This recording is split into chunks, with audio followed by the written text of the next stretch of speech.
Well, hello, everyone, and welcome here to FNL Gridiron, presented by Beals Insurance here on Friday Night Lights, New Hampshire. Nick and Astis, Steve Beals with you, playoff edition, as we move deeper into the month of November. We got some answers over the weekend. We look forward to the quarterfinals in Division One coming up this weekend.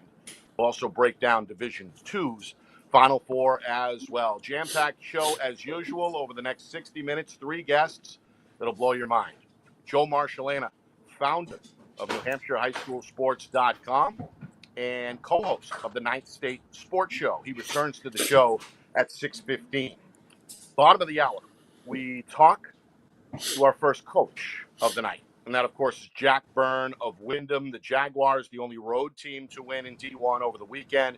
It was their first Division I playoff win in program history, following an 8-7 victory over Salem. So Coach Byrne is back. And then we chat with Rob Sturgis of Memorial. They made a little bit of history themselves with a win over Winnicott at home this weekend, their first playoff win in over 2 decades. Memorial will face Exeter in a rematch this weekend. So a lot to get to over the next 60 minutes. And without any further ado, we welcome in my co-host, Steve Beals. Steve, exciting. We saw Nashua South put up 59 points. They're going to face Londonderry. Obviously, Pinkerton-Wyndham is a game we're going to do Friday night in our Friday Night Lights New Hampshire game of the week. Bedford, Londonderry, and Exeter, they return to the field after a week off. So your thoughts on what we saw in the preliminary round in D1, and, of course, we'll touch on these upcoming quarterfinal matchups later on. But good to be here with you tonight, Steve. How are you? Same here, Nick. This is where it all starts to happen right here. The quarterfinals really where you start. This is where you feel like you've made it this far, and it's just you're just hungry to get further. You just want it so bad. Preliminaries have just been a great invention. They have really done a great job of taking a team that might have lost a game inadvertently from injuries early in the season and still gives them that last chance or another chance to find it. And now here we are with the eight quote unquote finalists to move on from here into the semis. So, let's talk about Wyndham. 8-7 win over Salem. I'm not going to call that a shocker because they have played them tough before, and we have seen Nick Wyndham multiple times this year, and we know that they do have a championship caliber defense for sure. Obviously, Jack Byrne has been trying to fit in the parts at quarterback, taken all the resources that he's had and put in the guy that's hot. I mean, when you think about it, you look here, three quarterbacks who have been in, Alex Bergman, Jack Katrobis, and Chris Brealey, who you said, Nick, for me, I appreciate that, who played last week. I wasn't sure who played that game because I haven't been able to watch it. What an incredible game. What an incredible historical event for the people of Wyndham, and the fan base that they have is terrific. And this is a big deal for Wyndham to win a Division I playoff and show everybody across the state that they deserve to be there. Congratulations to Jack Byrne and all of his staff and all of the players and the whole community at large. Let's go again now to Memorial. Rob Sturgis, you've got to look at this man as Coach of the Year, certainly a top-level contender for what he's been able to do to this program. I have such admiration. I watched him when we did their game, Nick. So engaged, such buy-in from his players. So much about Memorial is so exciting. Can't wait for the future. Clearly, the numbers are up. The program's doing fantastic. So, as far as I can say, those two teams are really special, and they are not done yet. But as far as the other games are concerned, congratulations to the teams that are eliminated: Concord, Merrimack, Bishop Girton, Salem, and Winnicott. Congratulations to those programs for getting this far, winning records. Tough battle to get through, but those programs all deserve a tremendous amount of credit. So obviously, congratulations from all of us to them. Last point. Go ahead, Steve. Yeah. Real quick. Last point. The game that we did on Gridiron. If you want to see an absolute turf show on our YouTube, please, folks, go watch that game. You are going to watch a quarterback that just sprung out in Cody Jackson. What an incredible performance by that team against a very solid BG team You talk about a good future. BG's got a good future, as does Winnicott as we go in. But all eyes were on that offensive machine and defensive stud defense on South. I don't know how in the world a team turns around a loss to Goffstown. Goffstown's a tough, gritty team. Congratulations to Coach Preston there. But Goffstown's a gritty team. They eked out the win. It's easy to lay down. It's easy to look at each other as the problem. And what does South do? They didn't do anything of it. They came out last week with a vengeance from the opening kickoff, Nick. We did the game. Folks, watch it. It is an absolute show. And you want to see a quarterback that just busted out. If I was a college, I'd be looking at this young man with the skills, versatile skills on everything that this guy can do. So sorry it took so long, Nick. Just an incredible weekend. Let's reset the bracket in Division One, shall we? We have Bedford. They're going to take on Alvern. The Broncos come off a 33-10 victory over Concord in the first round. Pinkerton and Wyndham. That's our game of the week tomorrow night, presented by Beals Insurance. We get things going at 6:45. Kickoff at 7. Again, Jack Byrne, head coach, joins us at the bottom of the hour following that 8-7 victory over number 5 Salem. Exeter and Memorial. Going to get a rematch What a from matchup. A few weeks ago. That was a one-score game. In fact, the Crusaders, really the only team to play Exeter tough so far this season. And that game will be played on Saturday. Memorial held off Winnicott by a score of 22-13 for their first playoff win since 2003. Londonderry, the third seed after the bye, they will host Nashua South. And as we talked about, wow, we will be there at Lancer Park on Saturday for a 1 o'clock kick. Pre-game coverage begins at 12:45. Cannot and again, wait. You can watch that preliminary game between Nashua South and Bishop Girton on our YouTube channel, FNLNH Media, under the videos section. That final was 59-26. Cody Jackson, the junior quarterback, threw for 3 touchdowns and ran for 2 more. So again, quarterfinals, number 1 Bedford hosting Alvern on Saturday. Number 4 Pinkerton playing host to Wyndham tomorrow night. Number 2 Exeter battles number 7 Memorial on Saturday. And then again at Lancer Park, it's Londonderry and Nashua South. In Division 2, it went chalk. And again, only 8 teams made the playoffs in D2, an 8-team field. So we had the quarterfinal round last week. And now upcoming, we will have the semifinals. Number 1, Exciting. Plymouth, no problem. No problem for Plymouth over Merrimack Valley, 42-7. They remain unbeaten. Souhegan put up 34 points over John Stark in a 34-6 win. They will have to head up north and look to play Plymouth tough in a rematch from a regular season game that was decided in overtime. So that's a juicy matchup for sure. Manchester West, they made the playoffs for the first time since 2007, but their season came to an end as Pelham looked very dominant. The 4-time defending champs are on their way to another semifinal. 35-0 was the final there. And in the last game, another shutout. Trinity 28, Bow 0. Pioneers continue to roll, and we'll look for the quote-unquote upset on the road at Pelham. So it's Souhegan at Plymouth, Trinity at Pelham in Division 2. I think a lot of folks, Steve, statewide predicted this. We've got the 4 best teams standing, and it's really anybody's guess moving forward in Division 2. Yeah, I wouldn't want to be putting the odds on, and the spreads on these games, Nick. These teams have just, all 4 of them deserve a tremendous amount of credit, and so do the West, regardless of the loss last week. West put up a lot of excitement, and people are going to be driving to that program. I see signs all over the West Side. I was over there looking at a house for insurance the other day, and it was just West High School, football all over the place. What a terrific job, exciting. But these 4 teams are the clear finalists, Nick. As you said, it was predicted, and from the beginning of the season, you could kind of see that. But really, the work that Trinity's done from where they were when they lost to Plymouth in the game that we did, I tell you, you got to give all the credit in the world to the players, the coaching staff over there. All 4 of these teams, just 2 great matchups. I wish we could be everywhere. I wish they would have them Wednesday, Thursday, Friday, Saturday, so we could be doing all these games because they've just been a terrific. Division 2 is rocking right now, and I give the NHIAA and these teams that are willing to come up and match up a lot of credit for building Division II into what it is now. Yeah. Let's welcome him in. Our first guest tonight is the founder of NH-highschoolsports.com. He's also the co-host of the Ninth State Sports Show. Our friend, Choose Joe pizza. Marcellina, back on the program. I love the message on the T-shirt. Joe, how are you? I'm doing all right, guys. How are you? How are you doing tonight? Any We're particular good. brand? We appreciate it. Oh, it's just no, Meat lovers? pizza's pizza. Just as long as it doesn't All have right. fish on it, I'm fine with that. Oh, yeah, anchovies. Good luck. No good. All right, Joe, where do you want to start, my friend? The floor is yours. Division One, Well, the matchups are set for the quarterfinals. We could go D2.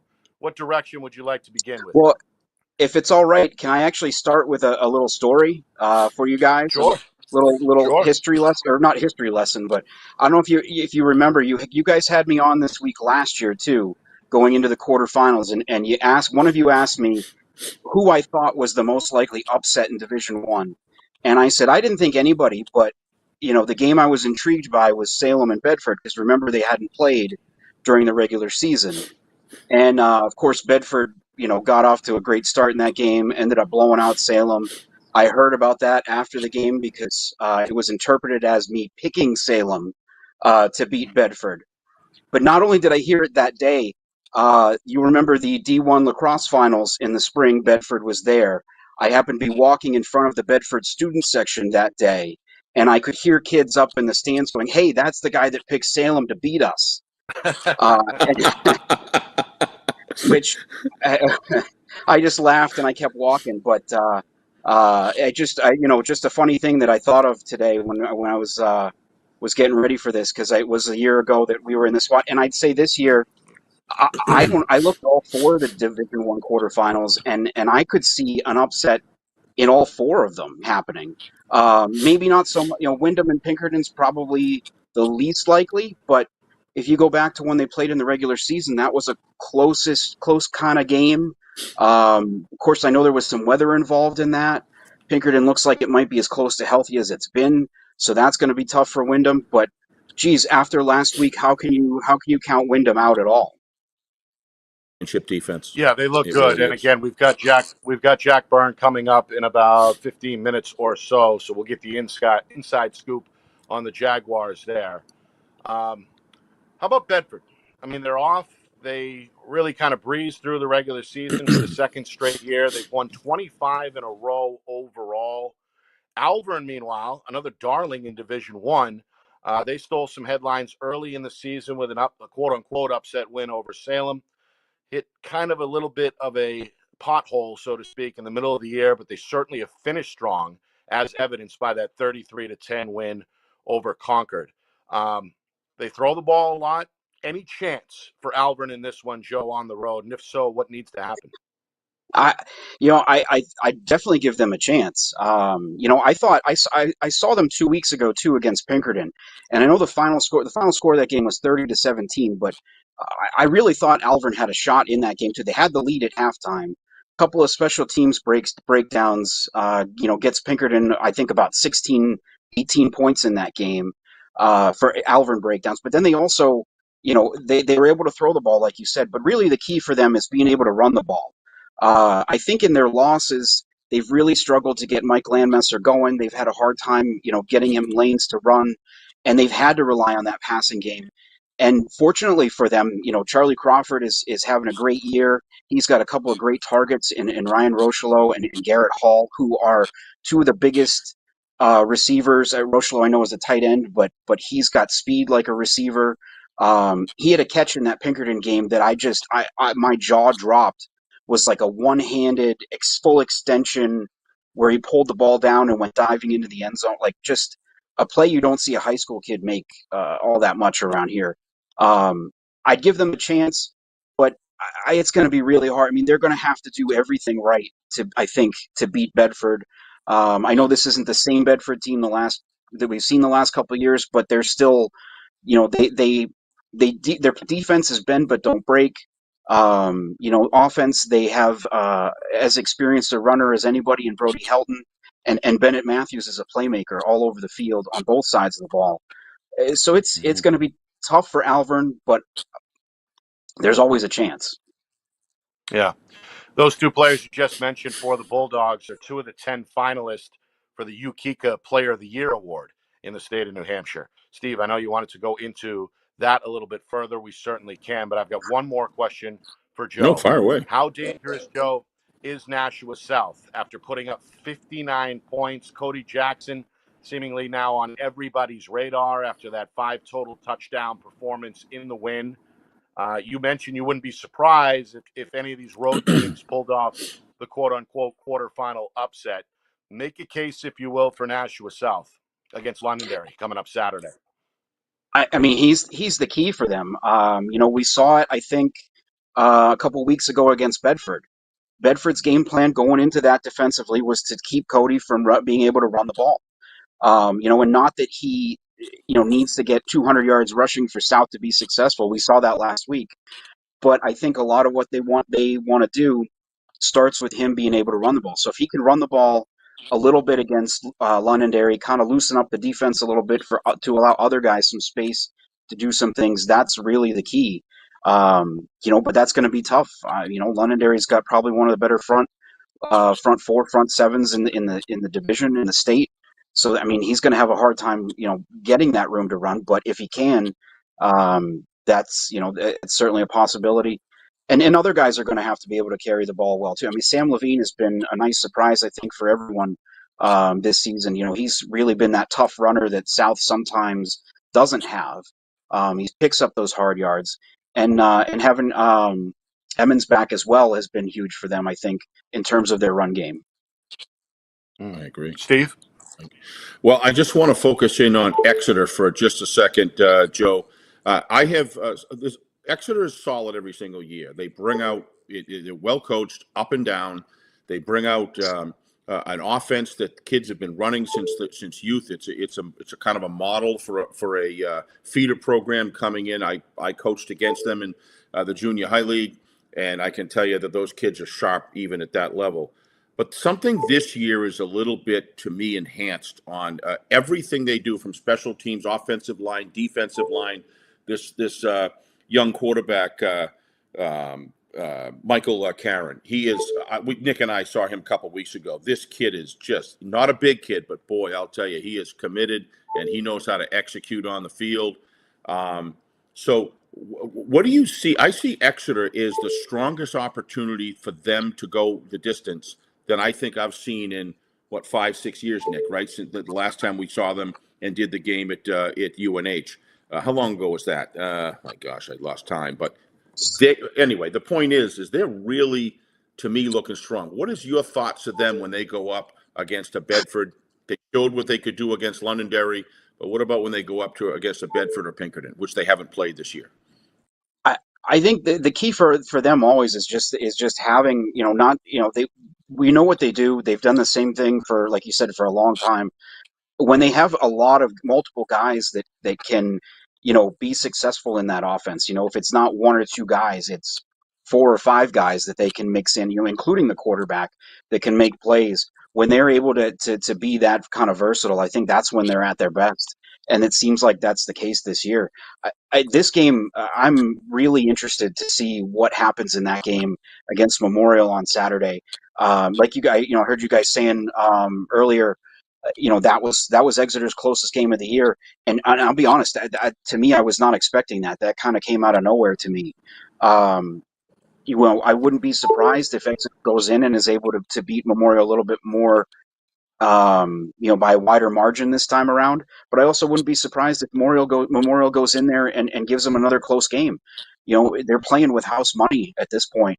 And those are probably, and then Exeter having the week off too. I mean, that's, say what you will about how great it is to get, healthy and rested up and, get over your illnesses having that week off. But we're talking about high school kids too. And you take them out of that routine of not playing a week, and then, you have to get up and go in your most important game of the year. I mean, that's a tough ask too. Right. Well, we saw the Londonderry coaching staff at our game over at Sauhegan against BG, and they were there scouting. Obviously, they must have been, and I'm pretty sure were pretty amazed at what they saw against South. Londonderry, when they were at Exeter a few weeks ago, they were pretty banged up. And Exeter just came out. I'm not sure that they would have won that game anyway, but I'm just saying I think Exeter is just that strong right now. But they've had two Londonderry being able to be healthy, to get healthy going into this week. And you give Coach Lozon, give the team health and Coach Lozon 2 weeks to review film. You got to believe he's going to come. His team's going to be healthy and ready coming in this week. What do you feel about that game? Boy, after watch, I would have said Londonderry favored, but boy, after watching this machine last week, I'm not so sure. What do you think on that game? Yeah, I think it's it's if there's anybody that's going to come up with a plan to slow down South, it's going to be Coach Lozon. I know he's probably watched film frontwards and backwards of over the last 2 weeks of South. Yeah, I think it's got to be containing Cody Jackson is what you gotta is what you've got to do in that game if you're Londonderry. And I think that, they've got the guys that can do that. Right. What about Pinkerton right now? I think you were at that game last week, right? Didn't you? 2 weeks you ago, there? I saw them 2 weeks ago against Alvern. Do you think they're playing their best football right now? Where do you see them right now as far as I think if they're as close to healthy as can be, they are. They were really banged up against Alvern. Matt Morrison didn't play in that game. Jamie Isaac got banged up in the first half. They were so depleted at running back that they threw James Caruso in there in the second half against Alvern really? at running Yeah. back, and he had a great game for them. But I mean, that's not he's normally a tight end for them. So for them to have to do that was kind of shows maybe the desperation that they had in that game.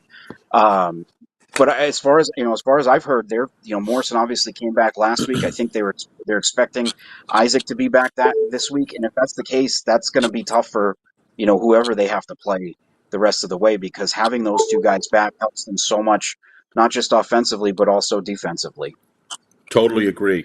I'm going to read a bunch of names for you, Joe, and try to make sense out of this. Bedford, Jack May; Exeter, Michael Karen; Memorial, Colin Bolio; Alvern, Charlie Crawford, as you talked about early; Pinkerton, Aiden McDonald; Londonderry, Sam Ogden; Alex Villa, two-man program there; Wyndham, Alex Bergram; Jack Petrobus. I'm going to kind of leave them out. All good quarterbacks, but that defense has really been the driving force for that team. And then I throw in, obviously, at the very end, not but least, Cody Jackson. Where are these quarterbacks coming from? I've watched football in New Hampshire for 25 years, and the list of names that I just gave you would play high level football, cerebral, as well as great coaching connections. Where are these guys coming from, and why do you think this is being seen? Why are we brewing so many really outstanding quarterbacks now? I think it's just that we're how many years now into. I mean, I think South is a good example of this. You talk about Cody Jackson. They run a very similar spread offense to what they've run for the last 20 something years under Coach Knight there. When they're running it well, I always tell when they're running it well if I'm at a game, because I have such a hard time keeping up with taking stats and notes and trying to get pictures and videos, because they move so fast, they move so efficiently. And I think that's just what it is we're now 20 years or so into this spread offense, throwing the ball, sometimes more than we run it, or at least just as much, or running the ball out of those spreads. And then you've got guys like Coach Knight's son, Trevor Knight, who's the head coach down at Drake now, who also has been working with a lot of these quarterbacks in the off season. I know that I believe May works with him. And I'm sure some of those other guys do, and I know there are other guys around the state. I remember the guy, I was doing the season last year with Sauhegan, and their quarterback, Romy Jane, was working with Trevor in the off season. So there's a lot of guys that are focusing more, I think, on being that kind of the kind of guy that you just described, that guy that understands what's going on, but can also throw the ball wherever he wants to. And we're just we're blessed with seeing a lot of these guys now week to week, and it's different schools, and it's fun to watch, that's for sure. The entertainment value is high, and it's just great. It just they're leaders. It's also the type of young men that they are. You can see these guys are cool.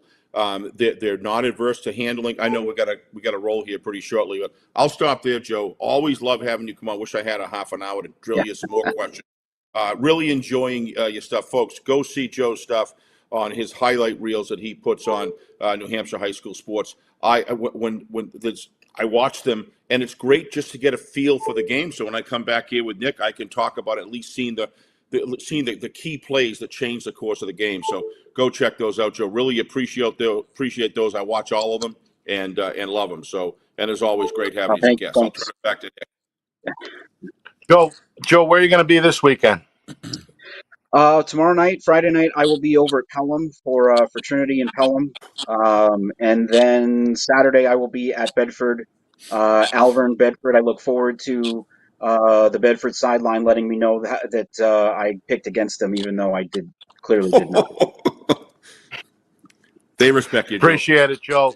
Yeah, and of good course. luck. I And know. It's all in good fun. Don't take any lip from those Bedford kids. You put them right in their place. All good boys. Good boys. Appreciate Thanks, you guys Joe. having me on. Thanks so much. Love it, Joe. Good seeing you. We'll see you out in the field. Joe Marcellana, founder of NH-highschoolsports.com. He's also the co-host, along with our new friend Mike Lockman, of the Ninth State Sports Show. When we come back, Jack Byrne of the other side, fresh off the heels of Wyndham's first ever Division I playoff win. You are watching FNL Gridiron, presented by Beals Insurance. Our broadcast today, as it always is brought to you by Beals Insurance Agency, with locations now in both Bedford and Londonderry. Whether you need home, auto, or business insurance, Beals Insurance will get you both the price and quality coverage that's right for you. Just call 603-471-9999 or visit BealsInsurance.com to request a free quote and start saving money today. Again, that's BealsInsurance.com.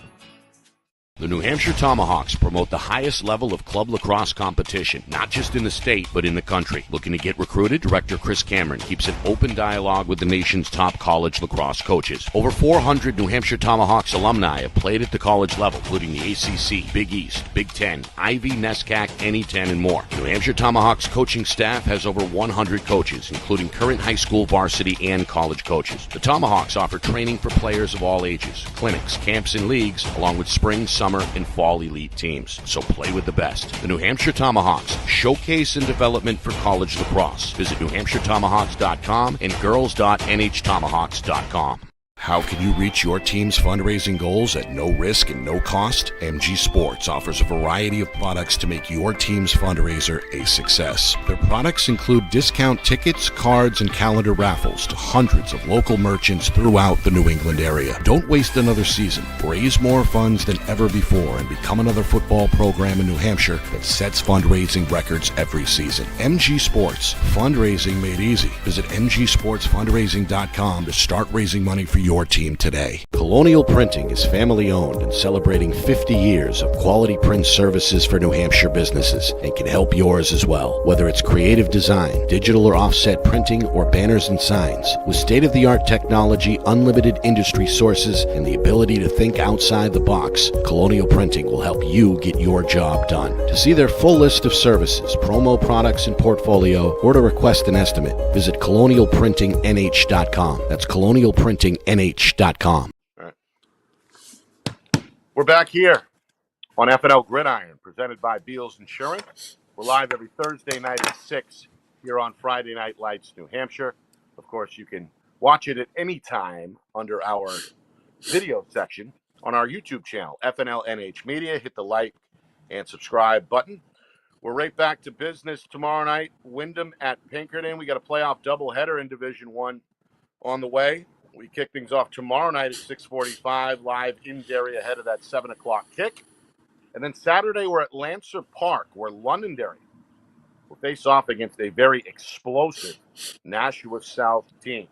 Coming up in about 10 minutes or so, Rob Sturgis of Memorial, the Crusaders, gearing up for a rematch at Exeter on Saturday. It was the Crusaders' first playoff win since 2003. All right, let's bring him in. Jack Byrne, head coach of the Wyndham Jaguars, fresh off their first ever Division I playoff victory, the only road team to win in the preliminary round in Division I. Coach Byrne, I'd imagine you had a smile ear to ear after that victory over Salem. At this point, though, I'm sure you're looking ahead. But first of all, congratulations on that historic win, and thanks for joining us tonight. Yeah, thanks for having us. It was definitely a special one. We've been a team kind of on the doorstep for a long time, and it just shows how hard it is to win in this state, in this division, and any football game is tough to win. But man, just the amount of talented teams we've had that get so close and just miss. It was cool to kind of bust the door down a little bit that night, and against a very good team. So it was a good place to be last Friday, and then we let them celebrate for a couple of days. I mean, that was a big one. And then, we slowly started putting in the Pinkerton stuff and getting ready for this week. Yeah.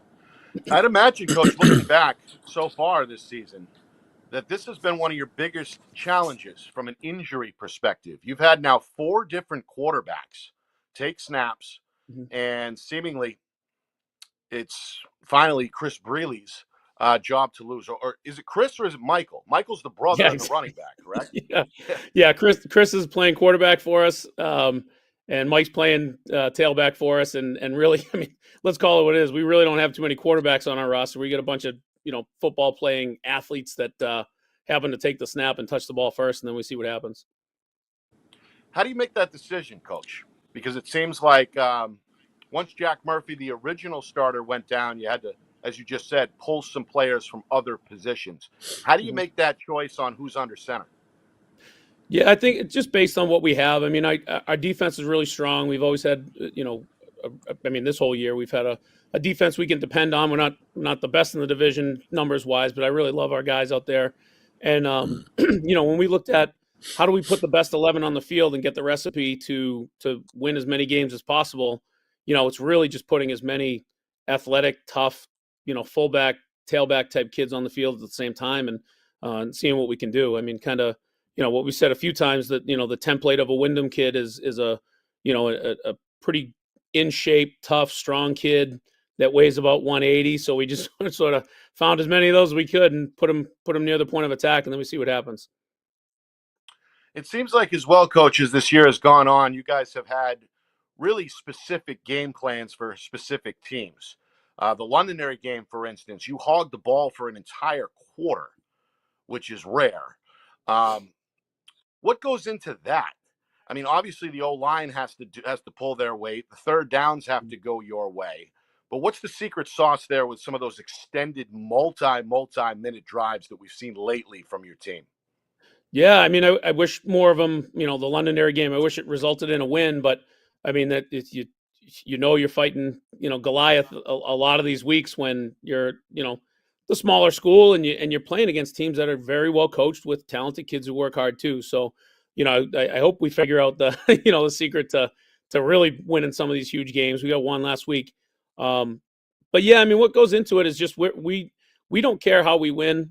I don't keep stats. If someone, I tell kids all the time, I'm like, you better be keeping your own stats because I'm not writing it down. Like I'm way more worried about the stats that win games for us. And, so I'm not as much as, I get along with most of the media. I mean, I'm not sending in a lot of completion percentages and stuff like that. So, we really don't care how we win. And that's what the guys want. They want the bigger, the bigger prize in the long run. So, we've had to sort of calibrate up and down. We had, 2 weeks ago, we had a real tough loss to a team that just out-toughed us and they hadn't won all year. So, you just keep kind of fixing things and you keep patching things up and you use your experience and you see what ways you can, give yourself the best chance because it ain't guaranteed here. No matter who you play, it's not guaranteed. Yeah, well said. Steve? Coach, every one of those teams that I just read that are in this dance as we look at it this week have pretty much had steady quarterbacks all year long. And I just want to just say how difficult it is to get to this point with having, a platoon type situation back and forth between quarterbacks. And I got to congratulate you and your staff for a job well done. And actually, that kind of breeds into my question: how much does the double wing give you the opportunity? Because I kind of know the answer, but I just kind of want to get it out there. Where would you be if you didn't run that offense and you lost the quarterback situation? How does that play into it, if it does at all, on your team? No, it definitely does. It definitely does. I think you have to be ready, whether you develop a bunch of depth or your system so well that you can do it from different situations. I mean, when you're in our situation where the guys that are playing, they don't throw the ball the same as a kid that trains with Trevor Knight and that kind of stuff. So it's going to be a little different. And in most of those cases, you want to be a little bit closer together. You want to tighten everybody up and get the team thing going because the more talented your individual kids are, which we have talent, but our opponents do too. When your individual kids have talent, put them out in space for sure. But when your team, is greater than the sum of its parts, put them close together. And we've done a lot of the same stuff. And it is funny you said double wing, because for the last few years, we've definitely been a triple option team with those motion backs and all that stuff. But it was really weird, watching us the last couple of weeks, even for me, seeing true two tight ends, double wing, like we did when Bill Raycraft was the head coach for the first 10 years. And, back when we were a little bit more wing T double wing back then. Yes, absolutely. It was cool. Yeah. I mean, seeing kids, as much as I love, hurry up, no huddle, reading the defense, there's something to getting in a huddle, getting your arm around each other and looking each other in the eye for a second before every play and challenging your brothers to do what they need to do to help you out. And so I think that's where our kids are coming together. So. But it's you guys are remarkable because of all the other teams. The quarterback has been a huge factor in their success. You guys, like you said, you just come with a lunch pail every single week and just get it done. I want to move over to the defensive side. I can tell you that I don't know if I've seen a team that tackles better than Wyndham High School. I don't know what you've got going on there as far as it. I don't know if it's because they're getting the snots, everybody thrown at them, but except the kitchen sink against the double wing where it just forces good tackling. I assume it's just some of you and your coaches. There's a culture there. What is it that makes these guys flow to the ball? Because without that defense, you would not be here today. This is an incredible defense, and to hold Salem to 7 points is a feat. Yeah, I agree. I mean, I think it's, you mentioned the staff a couple times. I mean, the way they've adjusted to, some new things we had to do, and the way they've managed all the way down to the freshman program and the JV program while we've done this. I mean, we have a fairly small staff, and we get a lot of people who have families. They have jobs that are outside the school, and man, we get the best people. I mean, just for us to figure out a way to piece this all together when this coach can't quite be there till 4:00, or this coach has to miss a day. What it's forced us to do is rely on the kids and really challenge them, and that's part of it, man. I mean, when you look at someone who tackles well, I mean, all the drills in the world are great, but it's really like it's a combination of strength, speed, and confidence is what it is, and just wanting to get it done, and our guys really do that. So it means a lot that you say that, because when you can block well and stay on blocks, and when you can tackle well, and you are holding teams to a 3-yard gain when they normally break it for 18 or a touchdown, that's high level football to me. And I'd love to win every game, but when you see kids just execute quality defense, it's really cool. So I don't know of a team, but at the point of attack, when you make a tackle, you tackle them at that spot and they go down. That's a fine determinant of good technique.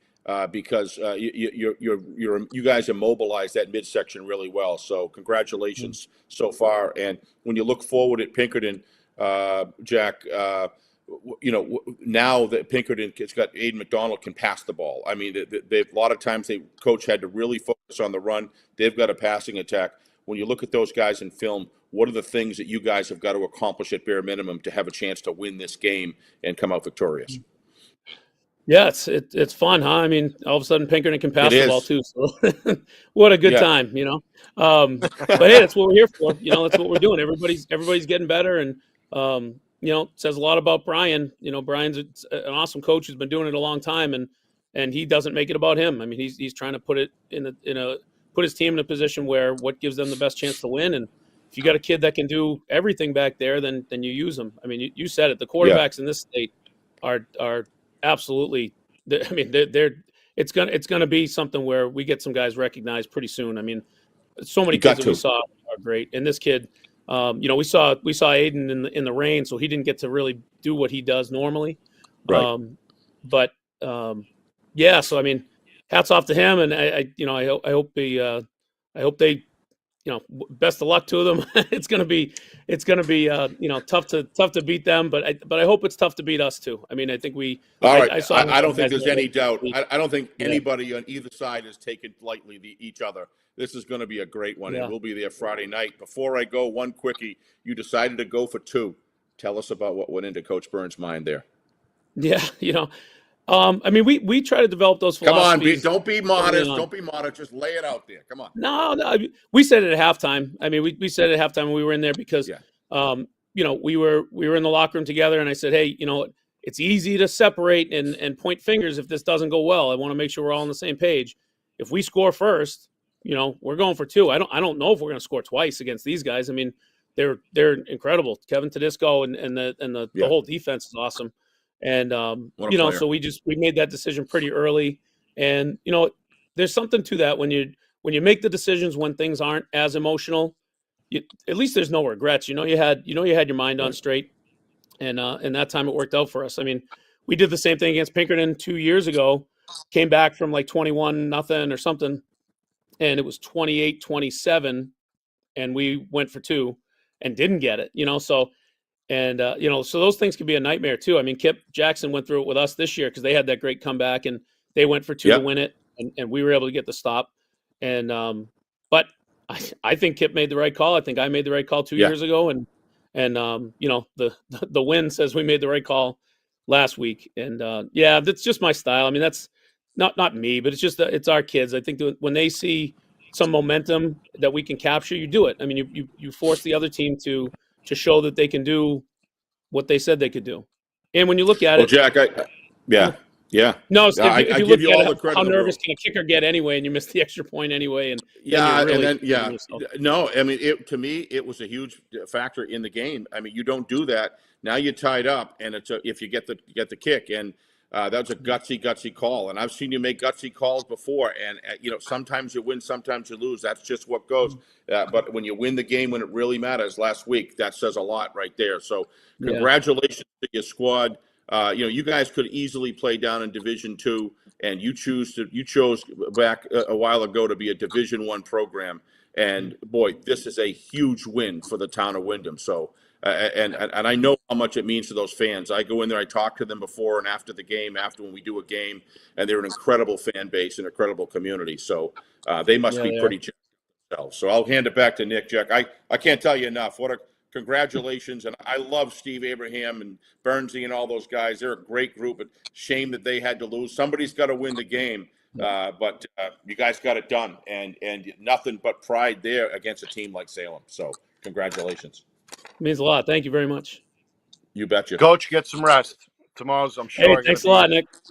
It's going to be a wild day for sure. We're looking forward to it tomorrow night as well. Can't Coach, wait. Thanks again for coming on. Congratulations yet again. And good luck against Pinkerton. All right. Exactly. Thanks, guys. All right. Thank you. Jack Byrne, Windham head coach. Our Friday Night Lights New Hampshire game of the week comes your way tomorrow night between the Windham Jaguars and the Pinkerton Astros. 7 o'clock kick in the quarterfinal round. Our pregame coverage begins at 6:45. Speaking of, well, not quite a first, but for the first time in a while, Memorial found themselves with a win. They're in the quarterfinals. They're going to face off against Exeter in a rematch. Can they pull an upset? We'll ask their head coach, Rob Sturgis, on the other side of the break. You are watching FNL Gridiron. It's presented by Beals Insurance. Our broadcast today, as it always is brought to you by Beals Insurance Agency, with locations now in both Bedford and Londonderry. Whether you need home, auto, or business insurance, Beals Insurance will get you both the price and quality coverage that's right for you. Just call 603-471-9999 or visit BealsInsurance.com to request a free quote and start saving money today. Again, that's BealsInsurance.com. The New Hampshire Tomahawks promote the highest level of club lacrosse competition, not just in the state, but in the country. Looking to get recruited? Director Chris Cameron keeps an open dialogue with the nation's top college lacrosse coaches. Over 400 New Hampshire Tomahawks alumni have played at the college level, including the ACC, Big East, Big Ten, Ivy, NESCAC, NE10, and more. New Hampshire Tomahawks coaching staff has over 100 coaches, including current high school varsity and college coaches. The Tomahawks offer training for players of all ages, clinics, camps, and leagues, along with spring, summer, and fall elite teams. So play with the best. The New Hampshire Tomahawks, showcase and development for college lacrosse. Visit NewHampshireTomahawks.com and girls.nhtomahawks.com.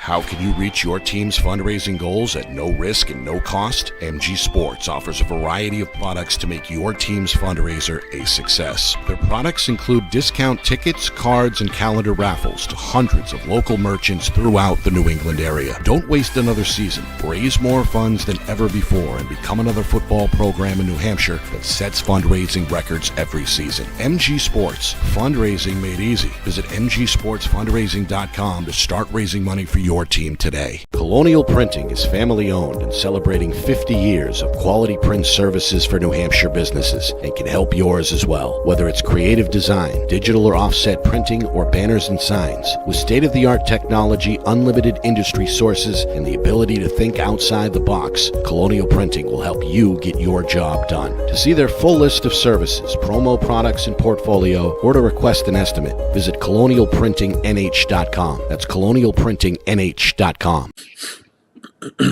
Nick and Astor, Steve Beals back here with you. It's FNL Gridiron, presented by Beals Insurance, live every Thursday night at 6 o'clock. Good stuff so far from Joe Marshall, founder of NHHighSchoolSports.com and co-host of the 9th State Sports Show. And we just heard a moment ago from Jack Byrne of Wyndham. We look forward now to our first conversation of the year with Coach Rob Sturgis of Memorial. Crusaders got their first postseason win since 2003 with a 22-13 victory over Winnicott. And let's bring him in. Live, I believe, from Manchester. There he is, Coach Sturgis. Coach, congratulations on that playoff win. Your team has been really flying high all season, and we're glad you could join us tonight. How are you? Absolutely. Doing well, guys. Thank you so much. I appreciate the opportunity of being on. What's the vibe been like for the program here? You guys started out of state, kind of under the radar, played a very tough team down in Rhode Island in that first week, and then you come back stateside, you rattle off 4 in a row, and all of a sudden people are starting to take Memorial very seriously yet again. Has that momentum kind of built week to week, or was there some enthusiasm over the summer? What's the vibe been like for your team this year so far? Definitely. I mean, I think winning obviously brings confidence. So the more you can rattle off wins, the more confident your guys get. But truthfully, the whole thing started about a year ago after we won the Thanksgiving Day game last year. We always meet with our kids afterwards and ask what their goals are. And they said they wanted to compete for a state title. And we laid out what it's going to take. We told them it's not going to be an easy process. There's going to be some bumps in the road and a lot of adversity along the way. And the kids, honestly, they just bought in. They were fully in. We went from averaging about 20 kids in the weight room every lift to this past summer was 49, 50 kids every single time. And when you have a roster of only 70 kids and 5 out of 7 are showing up every time, you're going to end up getting results at the end of it. And so our kids have started believing all the way back from the winter, January, February, and it's nice to see the community start getting behind us, always being supportive. The amount of alumni outreach we've had over the last few weeks has been incredible. Just to get people back into the stadium, back interested in the school and the sport. Just really happy that the kids get to experience what those guys experienced 50 years ago when they won a state title in 1973. So it's really cool to be a part of it. Yeah. Coach, you have now been through really thick and thin with this program, I believe, here at the helm. How have you gotten the numbers back up? Because I know that that's a lot of work that goes in there behind the scenes to try and drum up some enthusiasm, etc. What's been the secret there with expanding the roster and getting kids interested again, as you just said, in Memorial football? Yeah, I mean, a lot of it's just been you go through the hallways of the school, you explain what the process is, you make it fun, you make the workouts fun, and the biggest thing is getting them to realize that it's bigger than themselves. And once they start going to those workouts and seeing how it's everything so focused on everyone there, not just an individual, and we just focus strictly on the team has to achieve the goal, the team has to finish the workout, the team has to fight through the adversity. Because deep down, I think everybody really wants to be a part of a team. It's just a matter of, is that team going to be accepting to you? Is that team going to embrace you? Or is that team going to be resilient and kind of make you earn your way into it? And I think our team this year has been really open to anyone that's willing to put the time, effort, and commit to the program. They want them a part of it. They want them to be a part of it and help us grow as a program. Yeah. Coach, your squad has a lot of talent, a lot of speed, a lot of toughness. Who are some of the kids that you lean on? And I know this is the first time you've had us on, or we've had you on here this year. So kind of take us into the locker room, so to speak. Who are some of the vocal leaders?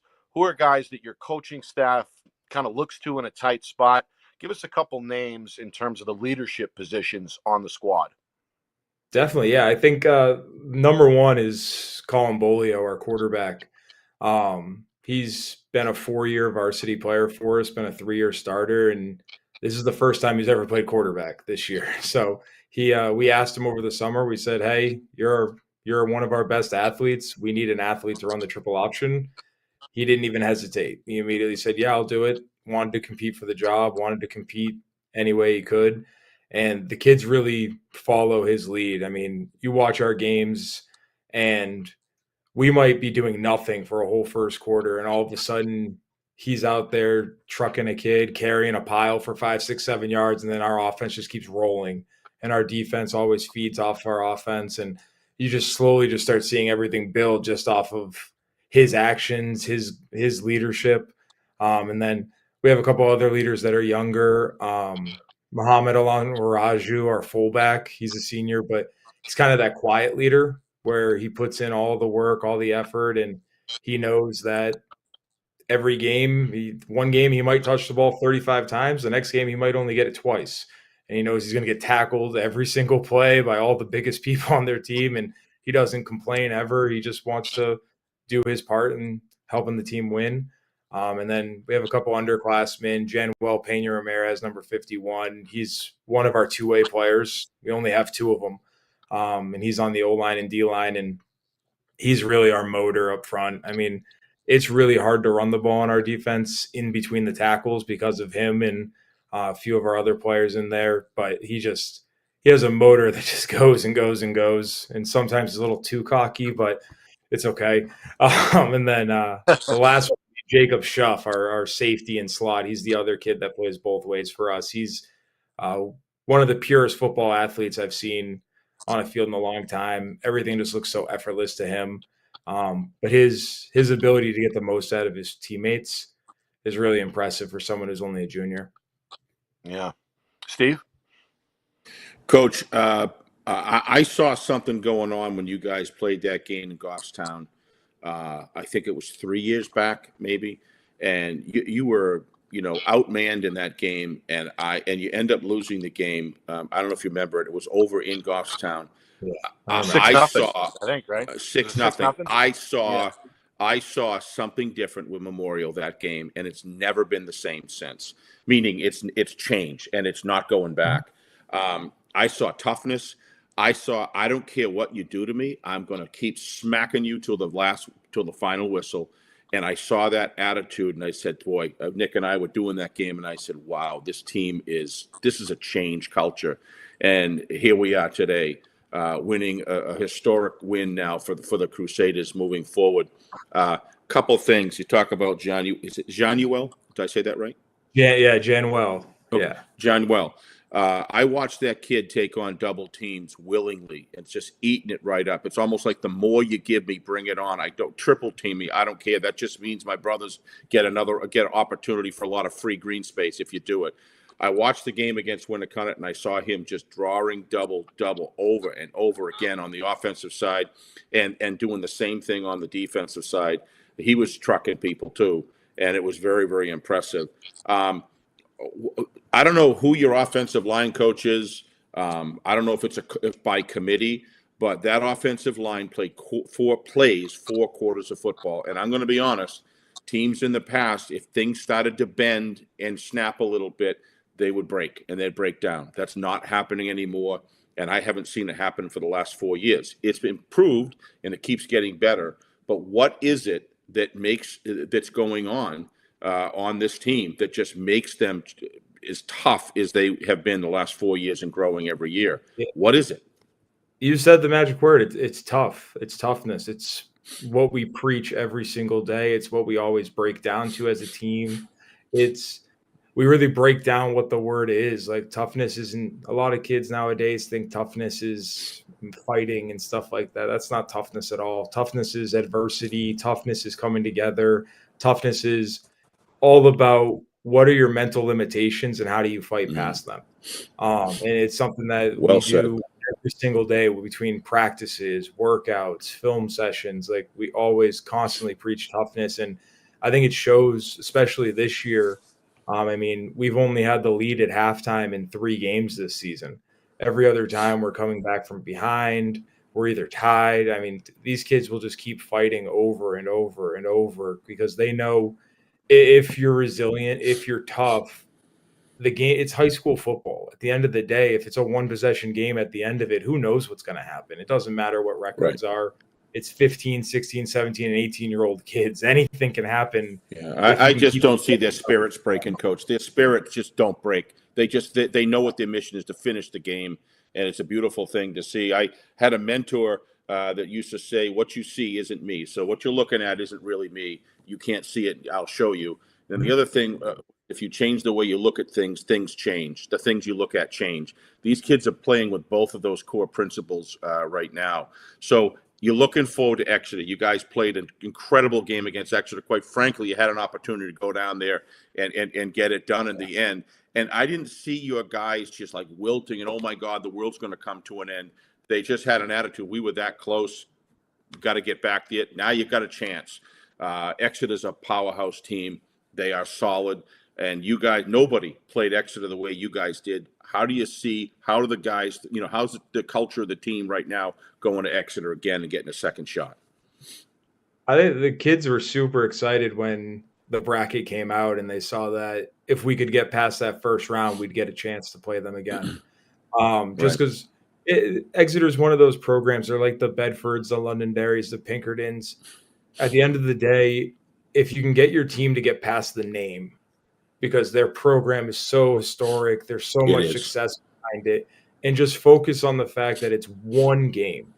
It's not the last 17 years. It's not the history that you've had behind this game. It's just one game that's 48 minutes long, and whoever plays best in that 48 minutes is going to end up winning. And I think our kids believe that if we bring our A game, we can beat anybody in the state.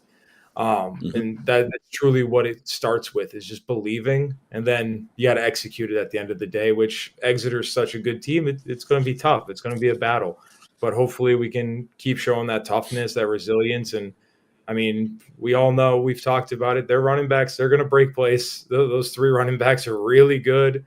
That QB, he's going to throw it up. Graney's going to catch it. Kavanaugh's going to get a couple catches, and their defense, as simplistic as they make things look, they're really tough. I mean, I don't think besides the Portland game, what have they given up? 10 points, the most points they've given up all year in a game. Like, I mean, but at the same time, we talked about the keys. I mean, I don't think Exeter's been trailing at any moment this season. So if you're able to come out, start fast, they've coming off a bye week, you put them on their heels a little bit, who knows what can happen. So hopefully we can execute the game plan and the kids keep that belief, but right now they're feeling good going into this game. I think there's a lot of recognition that got to go to you at the end of the year for where you brought this team, and it's not even over yet. And I know you're a humble guy, but I have to tell you, watching what's going on Memorial right now. Be, pride obviously goeth before destruction, but be very pleased for what you've been able to accomplish. The biggest thing is you've got a whole bunch of young men that are seniors who are going to go off to college being better men, and I know how much that means to you. So congratulations to what you've done in this program, and don't tell those kids it's not going unnoticed by a lot of people. And be proud of Memorial High School, because I'll tell you, these are the sort of things can have all huge effect. I got a funny feeling you're not going to have a problem with numbers anymore, because kids are going to want to take a bite out of this one, and they're going to want to come back and eat, And so congratulations. Give them heck this week. I love Billy Ball and love the both of these teams for what they bring to the table. And after watching that, I watched your game at least 2 times full. I watched that game, and I'll tell you, that's a hard one to put down, because I got to go. 10 minutes later, I'm still watching it. Just had that kind of feeling to it. So give them heck this weekend. Nothing better. So I'm sure.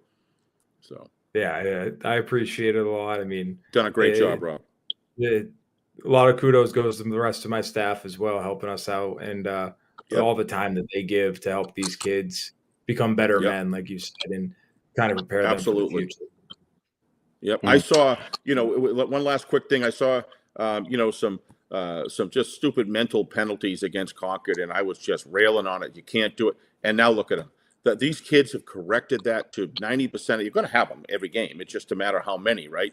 You can see where these kids just come on. They recognize, in order to win the game, I've got to maintain discipline between the whistles, and they're showing it. It's incredible.